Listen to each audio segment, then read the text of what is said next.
In this video, we are going to look at the total cost of putting together compound floor slabs on a half plot of land in Ghana coming up next. But before we move into the total cost, I would also share some mistakes that I made when I was doing my compound floor slab so that you avoid that same mistakes. But first, let's start with the purpose. Why would someone want to do compound slabs at all? If they want to avoid erosion, especially on slopey or hilly lands. And again, if you live in a very dusty area, then you probably want to do compound slabs or concrete casting to reduce the level of dust that comes onto your building or indoors. Now the dust applies in the dry season, but guess what? In the wet season, if your land or your compound is very dusty or full of natural earth, then it's going to become muddy, and you want to avoid bringing mud into your house and all the problems that it causes. And so you would want to do compound slabs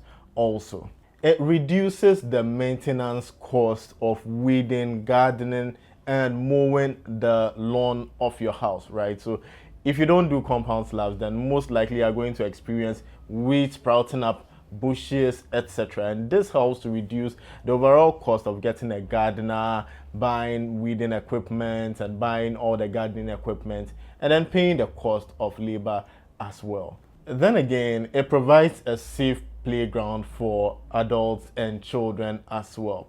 In Ghana, especially in most remote areas where people are able to afford the land, you tend to have snakes and scorpions and all manner of animals where there are bushes and weeds sprouting. However, when you do your compound slabs or your concrete casting, the snakes and scorpions don't have anywhere to hide, and when they're on the compound, you can easily see them and identify them. Whereas if it's full of grass, they can be in the grass and nobody is going to see it. Then again, it adds to the beauty of the property and the beauty of the compound, especially the one I did where you can see the pattern design, which looks kind of like my gate, but more on that in a bit. The next reason why you would want to do your concrete casting or your compound slab is to increase the value of the property, because once it's beautiful, the value of the property is also going to increase. But it doesn't come at a cheap price, and we'll come to the price in just a few minutes. Finally, it is a good opportunity for you to create walkways and driveways which are really beautiful. Sometimes you can even put lights to illuminate the walkways and driveways. And like I said, overall it adds to the beauty and value of the property. Now with that said, let us look at the various types of compound slabs or concrete casting that we have for properties, especially in Ghana. Number one, we have the stamped concrete. With this method, what happens is people pour the concrete all over the floor, they level it, and then using a stamped material, which is usually wood with patterns on it, they just stamp the concrete to create this kind of unique patterns, and that is also nice. Then we have the pavement blocks, where you go and buy the precast concrete in the form of blocks or bricks, and then you come and arrange them beautifully on your compound. You can create patterns and designs with it, which is also good. But then when you're buying the blocks, sometimes you can't really control the cost, and it's like buying 5 inches and 6 inches blocks. The price keeps increasing from time to time, and that's where the third one comes in, which is the compound slab, which I did. Now with this method, you are going to require both a carpenter and a mason to do the work for you. And so let's go into details of my personal project. First of all, I needed to go and get a carpenter. This is really key to determine the end state design you are going to get or the product you are going to get. And so for me, when it came to the design aspect, I wanted it to look kind of like my gate. So this is a video of the gate that you are seeing on the screen, and you can see the pattern on the gate. It's the same one that you are seeing on the compound slab. So I wanted that kind of uniformity from the gate to the compound, because for me, the aesthetics and design of the house is very important. Now, depending on the nature of your land, you may need to do some landscaping. So in my case, right, the land is a bit slopey, and so first of all, we needed to do certain levels of excavation to reduce the level of the slope. First point. Else, once you do your compound slab, it's going to raise the level of the slope even further, and your gate is going to be affected. It's going to be difficult for you to park. It's going to be difficult for you to have events and even play around. So you would need to do a certain level of landscaping. So after clearing and excavating the land to make it a bit level to the point where I could afford, because once you are clearing and doing these landscaping, a day is like 2,500 Ghana cedis for the backhoe. After doing the backhoe, it was still not that level, and we had to get somebody to manually come and cut the level of the land, right? And even then, it was still wasn't very level. And so if you are building on a hill or on a slope, you need to consider these, especially if the place is very rocky. Once you have done that, or assuming your land is on a plain surface, you are going to get a carpenter who is able to do the design really well. So you can also send us an email, because we can help you to get a carpenter and a mason to help you with a beautiful design like this at not too expensive a cost. Now I'll be getting to my total cost in just a minute. So once the carpenter came, he needed to do the board work and the setting out, right? That's going to determine the overall design.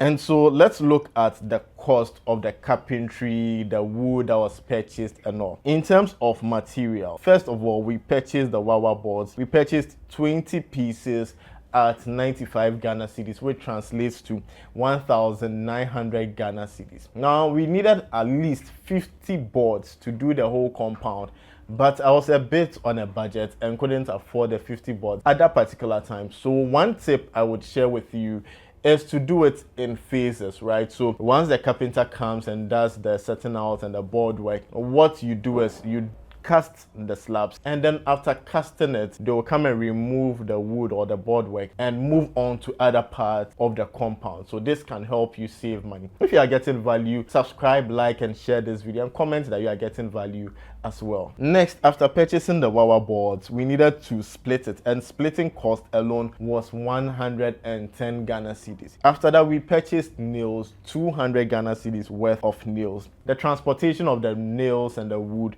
was 200 Ghana cedis, and then the labor for that first phase was 800 cedis. So when I say that first phase, it covered, let's say, 15% of the total area to be done. That labor was 800 Ghana cedis for just the carpenter alone. So after that had been done, which you are seeing on your screen, the next part was to purchase the cement, etc., and get the mason to also come and start the concrete casting. And so we purchased 50 bags of cement. Now I didn't purchase the 42.5 or 32.5 R grade. I purchased 52.5 grade cement, because for the compound slab, right, cars are going to park on it. It's going to carry a lot of load, and so you want cement with the best compressive strength. And speaking of cement, this video is sponsored by SuperCem. Now SuperCem has partnered with Africa Building Hub to bring the best quality cement to Ghana and Africa. Now what is unique about SuperCem is the fact that their 42.5 R grade cement has the highest compressive strength. Now what does that mean in lay terms? It means that this cement is able to withstand a lot of load. Now SuperCem is not just the best in terms of compressive strength, but then they are also eco-friendly, and they are looking at cutting the importation of clinker by 20%. And guess what? Once they cut that 20%, they are sourcing the local clay, calcined clay, from Togome, and this is going to create job opportunities for the people in Togome. And so we are deciding to use SuperCem for all our building work, and follow their social media handles, which you are seeing on the screen, and thank them by purchasing SuperCem for your building project. Tell them Africa Building Hub sent you. Okay, now back to the materials. We also needed wheelbarrow and shovels for doing all the mixing, right? So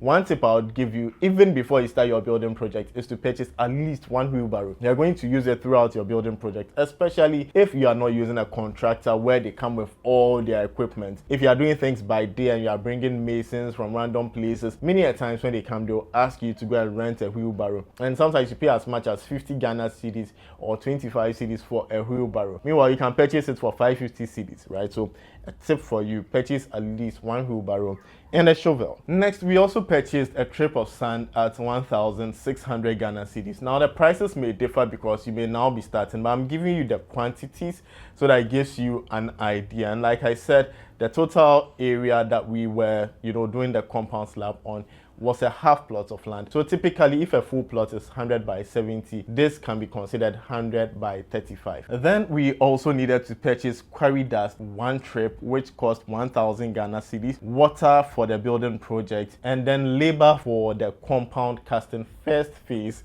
was 3,000 Ghana cedis. And that's also because I wanted the concrete to be thick, right? It's not just some light concrete that's just for design, but it is very thick, at least 4 inches and above thickness, right? So that it can last rains, it can last everything. So that's why I did it like this, because I'm doing it for myself. You may decide to use something different. You may decide to use 42.5 R-grade cement, etc. But I'm just telling you what I did and the total. Then obviously you cannot cast concrete without chippings, and so we purchased a trip of stones for 1,400 Ghana cedi. But then we needed to go and purchase extra stones, and so we went for an additional trip of stones, additional trip of quarry dust at 1,400 and 1,600 Ghana cedis respectively. And then we needed to go for additional 30 bags and additional trip of sand for 1,400 Ghana cedis. Then we paid the carpenter for the next phase. So after they came to remove the first part, the next phase we paid 650 cedis, right? The first part, remember, we paid 800 cedis. The next part we paid 650 cedis. Now, one thing is, all these amounts I'm talking about includes e-levy and taxes. In Ghana, the taxes are crazy. And we made a whole video on hidden costs when building in Ghana, and so I'm going to leave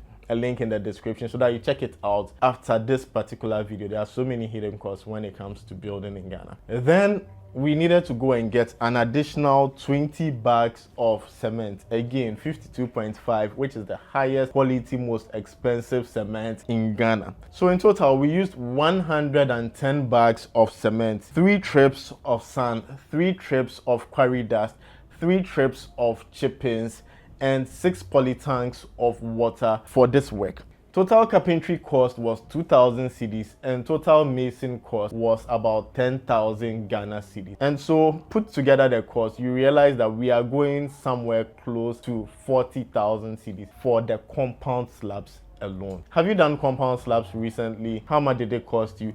Comment below and let me know. So I spoke about the hidden costs in building, and click on this video over here to watch additional hidden costs when it comes to building in Ghana. I'll see you on this video. Thanks, Bebre.